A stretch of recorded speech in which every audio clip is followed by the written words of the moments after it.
President Muhammadu Buhari has sent a personal letter of condolence to the governor of Kano State, Abdullahi Umar Gandoje, in which he expressed profound shock over the death of the elder statesman, Dr. Yusuf Maitama Sule. The letter, personally signed by the president, described the death of Alhaji Sule as a heavy loss. In a statement by Senior Special Assistant Media and Publicity, Garba Shehu, the president extended his condolences to Kano State Governor, families, friends, and the people of Kano State and Nigeria as a whole for his loss. History will never forget the man Yusuf Maitama Sule, the Damasani Kano, for his outstanding role for what today is called Nigeria. This was reflected in his entire life as a nationalist, having served from pre to post-colonial era in various national engagements. In this special tribute, Abdullahi Garba Bininkudu looks back at this man of honor.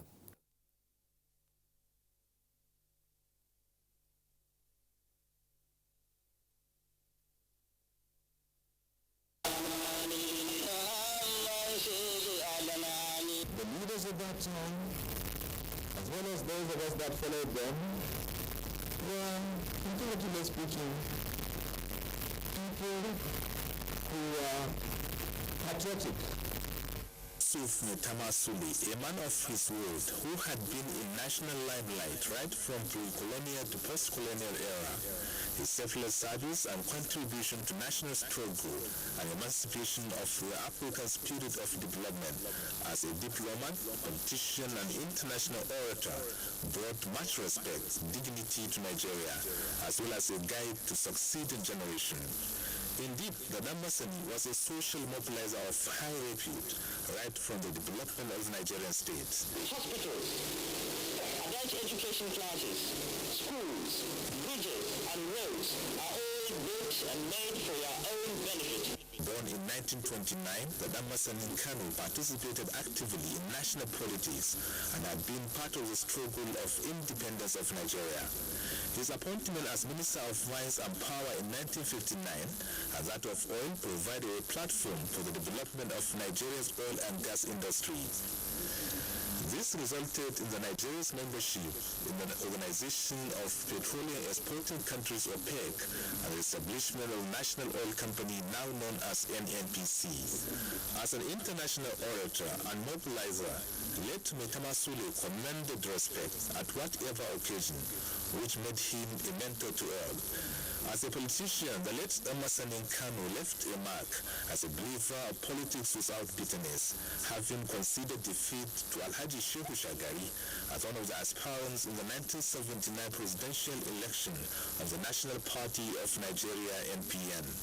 Not only did I concede him, but I also campaigned for him. I always believe in one thing: anybody that has an edge over me, age-wise, qualification-wise, otherwise, I would give him that respect.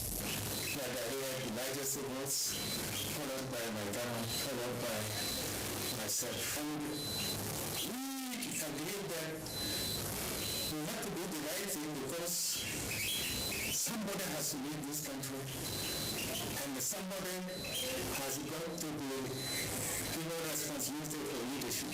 Very jovial, there's no downtime with Maitama, right from the time we were young, and he was very popular. Anytime Maitama goes and meets with people, within a small period of time, he will be very friendly with all of them because... As Alhaji Yusuf Maitama Sule died, many believe his legacies will outlive him as a true nationalist that believed in the unity and indivisible entity of Nigeria. Let us be our brothers' keepers. In Abuja, Abdullahi Garba Bininkudu, NTA News.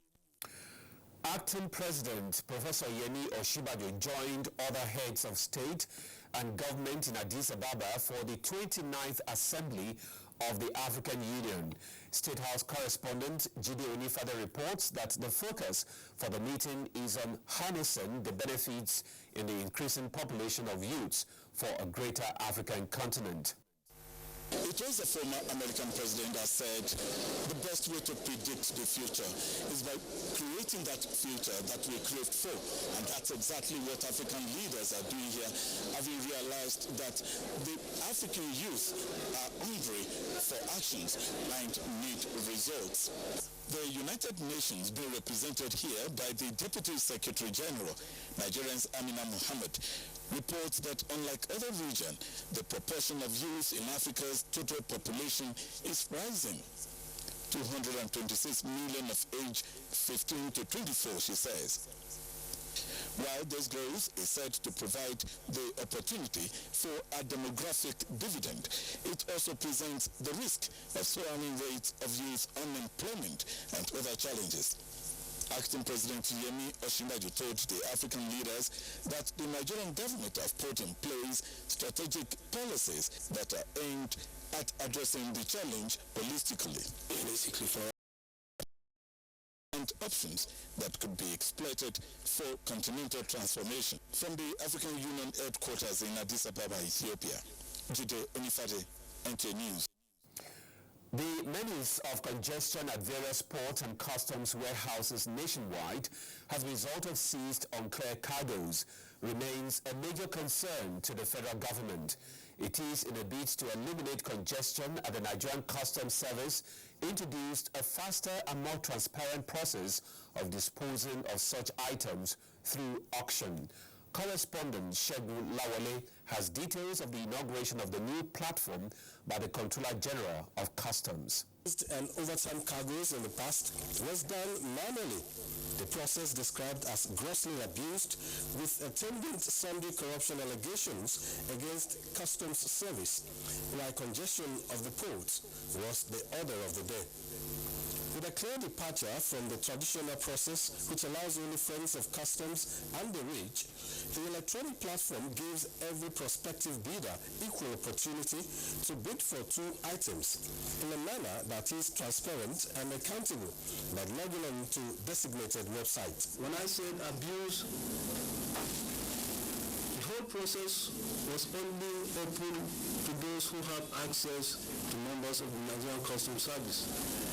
The process was also open to only those who had something to do with auction, in the sense that today we are being threatened with court action by some concerned Nigerians that felt what we're doing would exclude them from what they're used to benefiting from. And I believe that was the idea why we came up with this. Following the inauguration by the Controller General of Customs, bidding for items on auction commences immediately. From the headquarters of the Nigerian Customs Service, Abuja, Shegun Lawale, NTA News. Parents and guardians must rise to the challenge of protecting their children and wards from any form of abuse in view of the increasing cases of domestic and sexual violence. These were the views of participants at the maiden Lagos State Parents Teachers Association Conference on Child Abuse. Joy Ken Abapoya reports that a large number of parents were in attendance. In recent times, there have been an increase in cases of child abuse ranging from kidnap, rape, trafficking and molestation, all of which have continued to affect society in a negative way. Given the role of parents as first responders, this conference has become necessary to sensitize and promote morals that will help parents, teachers and guardians identify, prevent and respond to child abuse. One leg broken or something like that. In the home, all sorts happen too. You see some pouring hot water on the child for one reason or the other. We talk about emotional abuse. You see some parents, they don't even say anything good to their children. They just give them curses and all that and make them feel very and that is why we have laws in place. And I'm happy with what Lagos State have in place now. We have the child's rights law. We have the child protection policy in place now. So parents, guardians, caregivers, schools, everybody is now liable if you do not. The mental and the disturbing truth is that our children have been abused. Physically abused, emotionally abused, sexually abused, and they are being neglected. And I think programs like this is novel. Apart from identifying the causes of child abuse, organizers also want parents to always listen to their children and build cordial relationships that will help the children feel free to talk to their parents about issues affecting their lives. Parents, everything. They play a very key role to issues of child abuse. And so we need to engage parents. We need to inform them about what child abuse entails. The country and our states is awakening to what is happening around us. And to nip it in the bud, we are going back to their roots, the children, because it's a child that grows up to be an adult that starts perpetrating evil. The Lagos State government had in December 2016 endorsed an executive order on safeguarding and child protection program, making it mandatory for all child-centered institutions to adopt a child protection policy. In Lagos, Joy Ken Abakboya, NTN News. In order to win the fight against domestic violence of any form, the wife of Ooni of Ife, Olori Wuraola Ogunsi, says there must be stringent laws and policies to curb the evil trend and punish perpetrators. Olori Ogunsi, who was at a walk as part of Enlightenment Campaign Against Domestic Violence, especially violence against women in Lagos, she was accompanied by some Nigerian celebrities and legal practitioners. The walk, which commenced from Falomo Awolowo Road, Ikoyi, saw several women and advocates of women's rights walk through Victoria Island to sensitize residents on the need to stop violence against women and men. According to statistics, 1 in 3 women is abused daily and most times die in the hands of an intimate partner. Olori Wuraola Ogunsi, while addressing the gathering, advocated for a stronger support system for women to fight emotional and domestic violence. We intend to accentuate policies to be brought forth and sponsored as a bill. There has to be laws that protect women. Women can't be abused anymore. If our grandparents, if they had fought for this, our generation won't be suffering from this. We've identified about 9 divisions that will especially train people in conjunction with PFID and UKA and to attend to sexual and domestic violence victims. Police will no longer treat it like the family affair, which is crime. Celebrities who took part in the walk are of the opinion that it is crucial for victims of domestic violence to always speak out when abused. I watched my dad hit my mom until she left. I showed up in the hospital at different locations. So if my mom did not leave, God forbid, I probably wouldn't have my kids will have a grandma right now looking after them when I'm not there. We owe it to ourselves to pass it on to the generation behind us so that they are aware. They know when enough is enough. Saying no to violence of any sort. The message is for you to speak out. It's for us to stop this barbaric act. The advocates are calling on the government to make the protection of the girl child and women a priority, as women and children remain vulnerable to attacks. Nigeria's robust nuclear plan, as presented by President Muhammadu Buhari at the Nuclear Security Summit last year, is gaining momentum. The nation's domestic competence is ensuring global safety standards is currently undergoing evaluation. Fisayo Ogufuyi reports that 12 nuclear safety experts from International Atomic Energy Agency are in Nigeria for the assessment.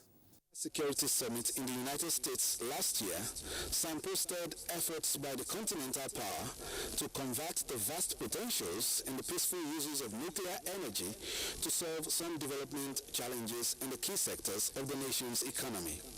The efforts of the federal government and key players in the sector seem to be yielding positive results 1 year on.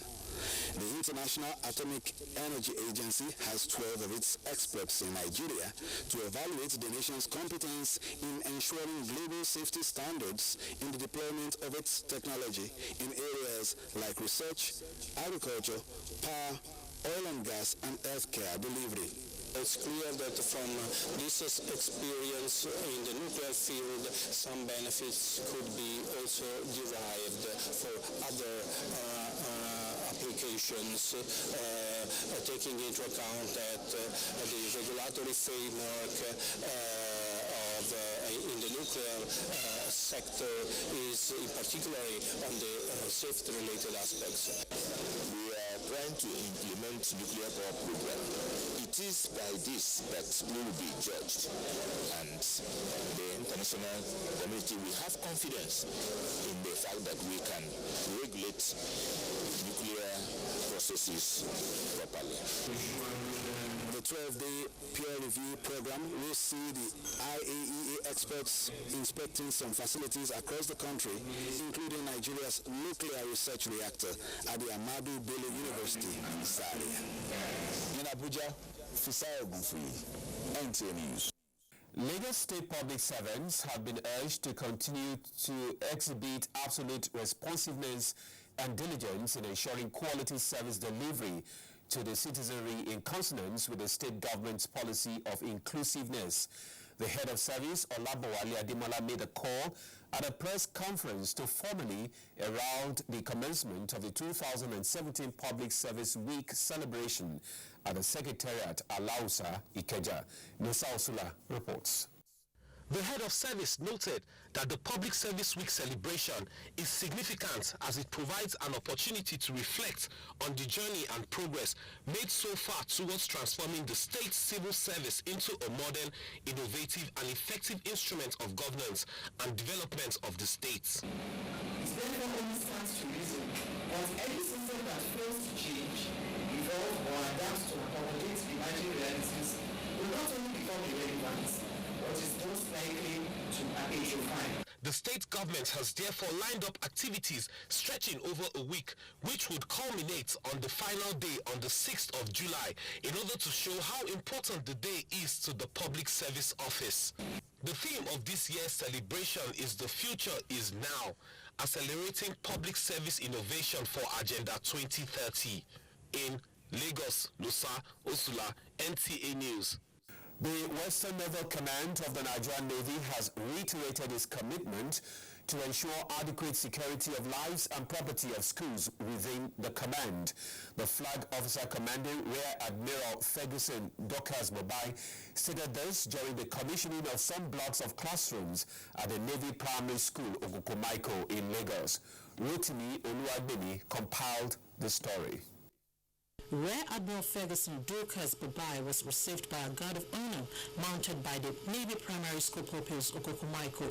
The head teacher of the school, Joan Amara Okan Diniba, commended the visionary leadership of the Flag Officer Commanding Western Naval Command that helped in actualizing the projects. She solicited for more improvement on the school's facilities to enhance conducive teaching and learning environment.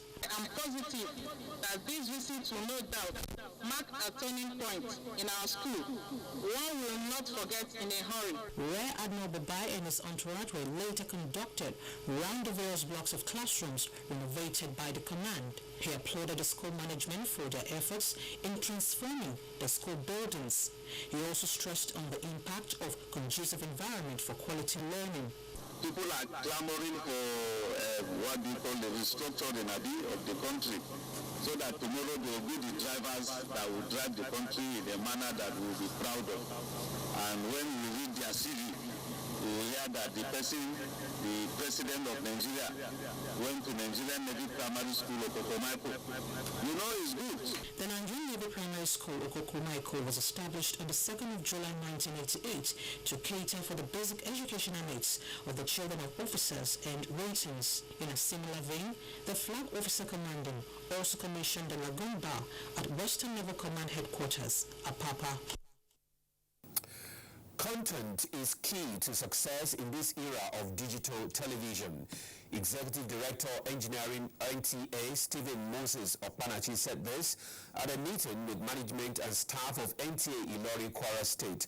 Adebola Brusley Sunday has the details. Engineering is in Ilorin ahead of the digital switchover in Kwara State. Stephen Moses of Panachi advised the management and staff to be on top of their games towards ensuring the success of the digital switchover.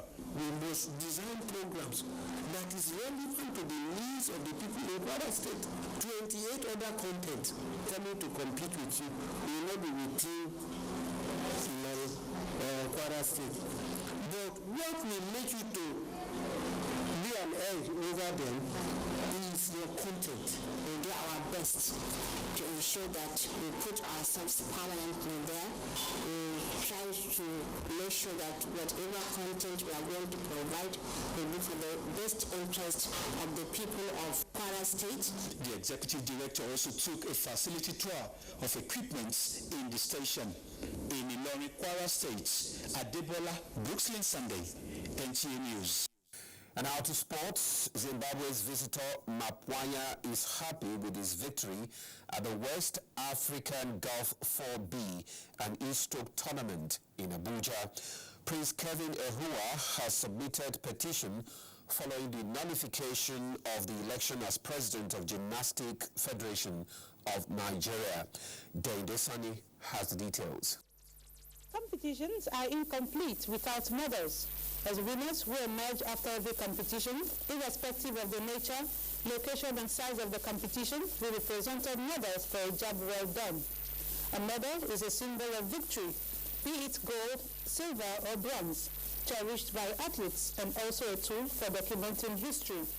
The biggest sporting competition in the world is the Olympic Games, where thousands of medals are being awarded. Research have shown that gold medals are made with about 6 grams of 24-karat gold and 92.5% silver and copper. A silver medal is composed with 92.5% silver, while the bronze medal is made up of copper, tin, and zinc, with a metal value of 3